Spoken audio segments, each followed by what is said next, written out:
Swastiastu. Perkenalkan, nama saya Komang Rizka Putri dengan NIM 250-261-201-0059 dengan absen 29. Pada kesempatan kali ini, saya akan menjelaskan hasil analisis saya untuk UTS mata kuliah pengantar manajemen. Nah, pada kasus yang pertama, membahas sebuah organisasi nirlaba di Bali yang bergerak di bidang pendidikan masyarakat. Dalam 2 tahun terakhir, partisipasi relawan mengalami penurunan yang cukup drastis. Walaupun ketua organisasi merasa sudah membuat rencana kegiatan dengan baik, namun pelaksanaannya sering tertunda dan koordinasi tim kurang efektif. Jika kita analisis lebih dalam, fungsi manajemen yang paling lemah dalam kasus ini adalah fungsi pengorganisasian dan juga fungsi pengarahan. Hal ini terlihat dari kurangnya koordinasi serta menurunnya semangat dan partisipasi relawan. Langkah-langkah yang dapat dilakukan untuk memperbaiki efektivitas organisasi antara lain yaitu: yang pertama, memperjelas pembagian tugas dan tanggung jawab setiap anggotanya.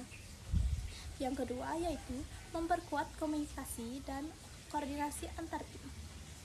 Yang ketiga, memberikan motivasi dan penghargaan bagi para relawan. Serta yang terakhir atau yang keempat, melibatkan mereka dalam proses perencanaan kegiatan agar merasa memiliki organisasi tersebut. Nah, jika dikaitkan dengan teori fungsi manajemen Henry Fayol, permasalahan ini berkaitan dengan fungsi organisasi dan koordinatif yang berperan penting dalam memastikan kegiatan berjalan dengan efektif dan terarah. Selanjutnya, untuk soal yang kedua, saya mengambil contoh organisasi nyata yaitu sekolah.